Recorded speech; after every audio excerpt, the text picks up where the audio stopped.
नमस्कार मित्रों, आज आपसे मैं ध्रुव कुमार दीक्षित अपने YouTube चैनल सोशलॉजी विद ध्रुव दीक्षित में जबलपुर ही नहीं विश्व की एक महान शख्सियत की चर्चा करूंगा।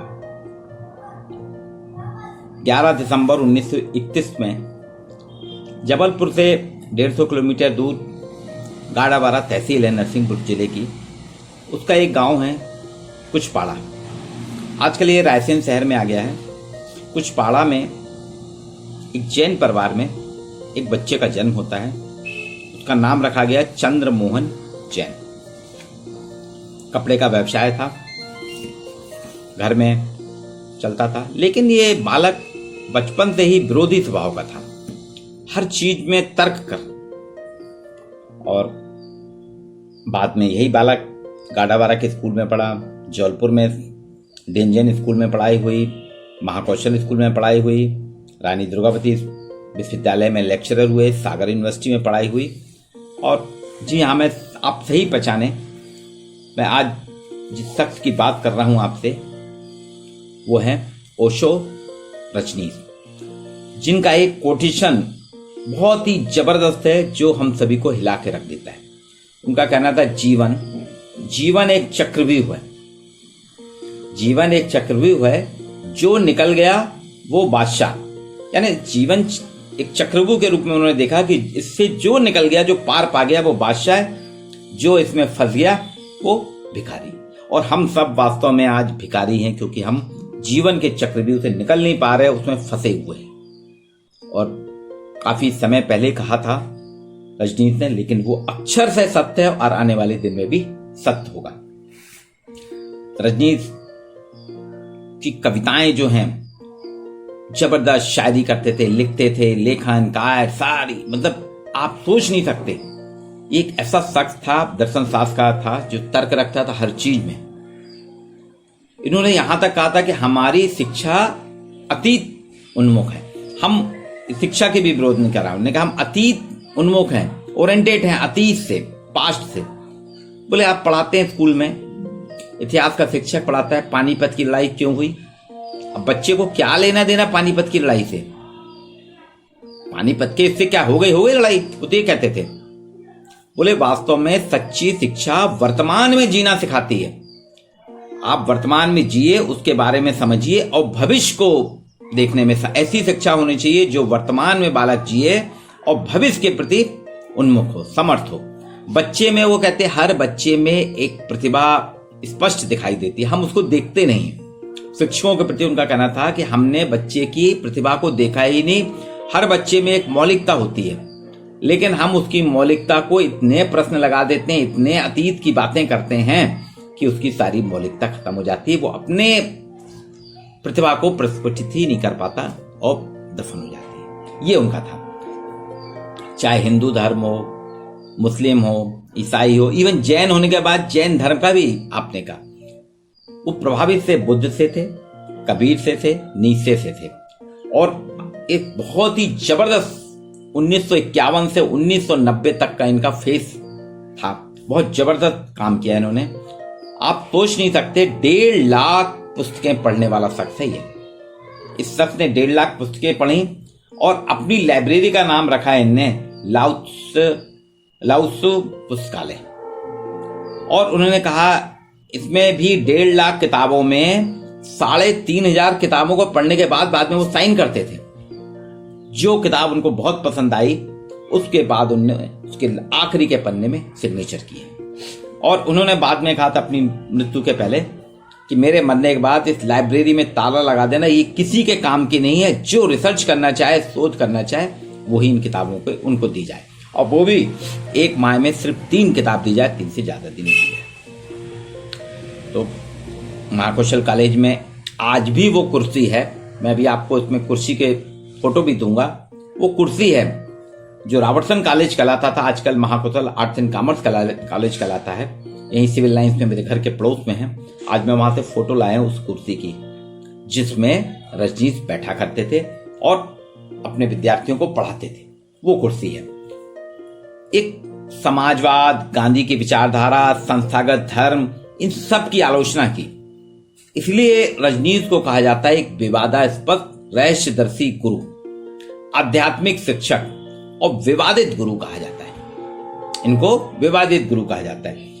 भारत के कई पत्रकारों और विदेशी पत्रकारों ने इनको सेक्स गुरु की संज्ञा दी, क्योंकि इनका जो मानव कामुकता है उसके प्रति इनका स्वतंत्र दृष्टिकोण था। इसलिए इनकी किताब बहुत चर्चित हुई है, संभोग से समाधि तक। वो उनका कहना था कि कामुकता के प्रति ओपन माइंडेड से इनका दृष्टिकोण ओपन था, जो बहुत ही हिमायती थे, जिसको कोई पसंद नहीं करते थे। इसलिए इनको सेक्स गुरु कहा गया। अध्ययन अध्यापन इनका 1957 में संस्कृत लेक्चर के रूप में बताते हैं इनकी रायपुर यूनिवर्सिटी में इनका हुआ था। लेकिन इनके पढ़ने पढ़ाने और विद्यार्थियों को जिस तरह से पढ़ाते थे, तो वहां वाइस चांसलर को लगा कि छात्रों की नैतिकता पे घातक हो रहे हैं ये आदमी, तो इनको वहां से अलग करा गया। फिर जबलपुर विश्वविद्यालय यहाँ पढ़ाया, रानी दुर्गावती विश्वविद्यालय मेरा विश्वविद्यालय जिसका मैं छात्र हूं, वहां रजनीश ने अध्ययन किया। मैंने रजनीश जी को प्रत्यक्ष रूप से देखा है बालपन में। यहाँ जबलपुर में बड़ा फुवारा है जहां हर साल, आजकल नहीं हो रहा है, पहले होता था रेगुलर 3 दिन का कार्यक्रम होता था महावीर जयंती में। उसमें कवि सम्मेलन होता था और धर्म संसद होती थी बड़े। उसमें मैंने रजनीश जी को सुना है। वहां पे कुर्सी में बैठे थे, मंच बना था, और उस वक्त मैं स्कूल में था साथ, जहां तक मेरे को याद है मैं पिताजी के साथ बाजार आया था साइकिल से। तो वहां कार्यक्रम चल रहा था, तो वहां पे भीड़ में था, तो मैंने कुछ उनको सुना है। बहुत ही जबरदस्त सम्मोहित करने वाली आवाज थी उनकी। आवाज वाणी सम्मोहित करती थी, हर किसी को बांध के रखती थी। वो मैंने देखा है, बड़ी दाढ़ी, जबरदस्त अट्रैक्शन था। एक बार अगर आप आज भी है उनकी कैसेट, उनकी किताब जो पढ़ता है तो वो शुरू करने से लेकर अंत तक बांध के रखते हैं। एक चीज और बताता हूं मैं आपको जो पता चला, रजनीश ने जितनी भी किताबें पढ़ी उस पे उन्होंने एक किताब लिखी है, बुक आई हैव लव्ड।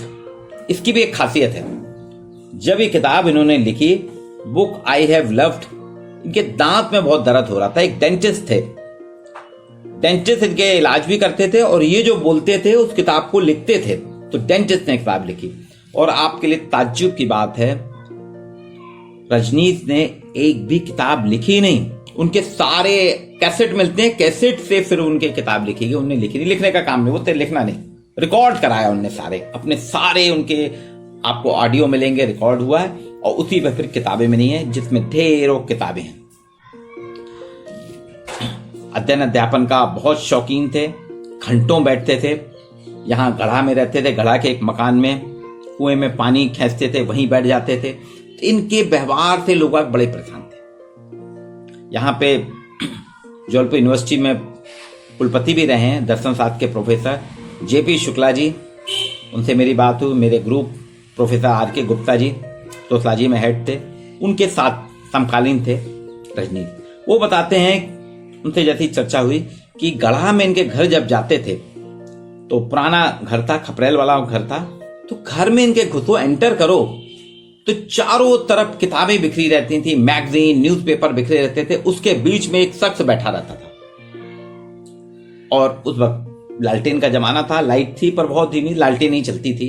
लालटेन में वो पढ़ते थे और लगे रहते थे। अपनी आराम चेयर जो आती थी लकड़ी की, उसमें ऐसे झूलते हुए बैठे रहते थे और पढ़ते थे।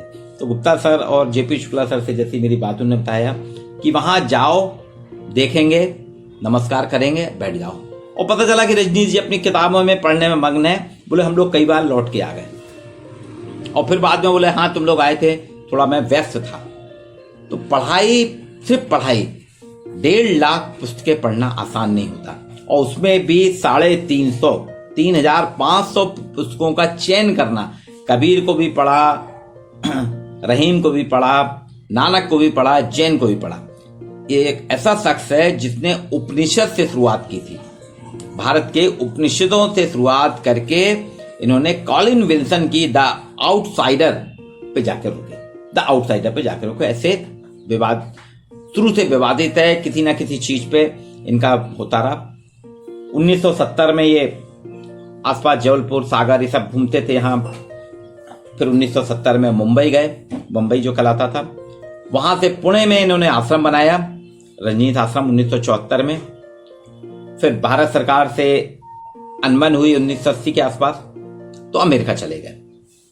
और अमेरिका में सोचने की बात है कि जहां 1 इंच जमीन खरीदना मुश्किल है, वो भारत के जबलपुर के संस्कार धानी के नागरिक ने 64,000 एकड़ जमीन में रजनीशपुरम बनाया। 1 इंच जमीन खरीदना मुश्किल है, बहुत कीमती जमीन है अमेरिका की। वहां 64,000 एकड़ जमीन खरीद के रजनीशपुरम बनाया और अंग्रेज गोरे जो विरोध करते थे भारतीयों का, अमेरिकन भी, उनको गेरुआ वस्त्र पहना के दीक्षित करा। रजनीश आंदोलन चलाया। जो रजनीश आंदोलन के प्रणेता हैं, बहुत से आंदोलन चले, लेकिन व्यक्ति के नाम पे चलने वाला एक आंदोलन है जो रजनीश आंदोलन के नाम से जाना जाता है। अमेरिका में इनका बढ़िया चल रहा था, राजनीति भी चल रही थी, इनके चेले काफी कुछ महापौर, नगर निगम, ये सब में वहां पे भी जो थे, तो उसमें इनका स्थान था। लेकिन वहीं 85 के आसपास एक खाद्य दुर्घटना, कुछ कहते हैं इनको जहर खिला दिया, कुछ कहते हैं खाद, कुछ भी हुआ हो, उसमें हुआ। फिर वहां से इनको यूएसए ने निष्कासित कर दिया। यूएसए को खतरा लगने लगा कि कहीं ये हमारी सत्ता ना हथियाले, तो यूएसए गवर्नमेंट ने इनको निष्कासित किया। आखिरी समय में 21 देशों ने निष्कासित किया। उसके बाद भारत आए, अपनी मातृभूमि शिमला में कुछ दिन रहे, उसके बाद फिर पुणे में चले गए और वहीं इनका निधन हुआ है पुणे में 1990 में, जनवरी में, 14 जनवरी 1990 के में इनका निधन हुआ था। काफी शिथिल हो गए थे, लेकिन आखिरी दिनों में भी इनका लेक्चर चलता रहा। इन्होंने बहुत शायरियां भी की हैं, जबरदस्त शायरी। इनका कहना था, एक शायरी तो बहुत फेमस है, बहुत विवाद भी हुआ था, वो मैं आपको बताता हूँ। रजनीश कहते थे, बैठा हूं मैं खाने में, बैठा हूं मैं खाने में, तो मुझको शराबी ना समझो, बैठा हूं मैं खाने में, तो मुझको शराबी ना समझो। हर शख्स जो मस्जिद से निकलता है, हर शख्स जो मस्जिद से निकलता है, नमाजी नहीं होता। इसमें बहुत विवाद हुआ था, ये मैं आपको बता रहा हूं, उनकी शायरी है। रजनीश ही एक ऐसा शख्स है जिसने सभी धर्म ग्रंथों को पढ़ा, चाहे गीता हो, गीता पे उनकी किताब भी है, लिखी उन्होंने, रजनीश गीता है।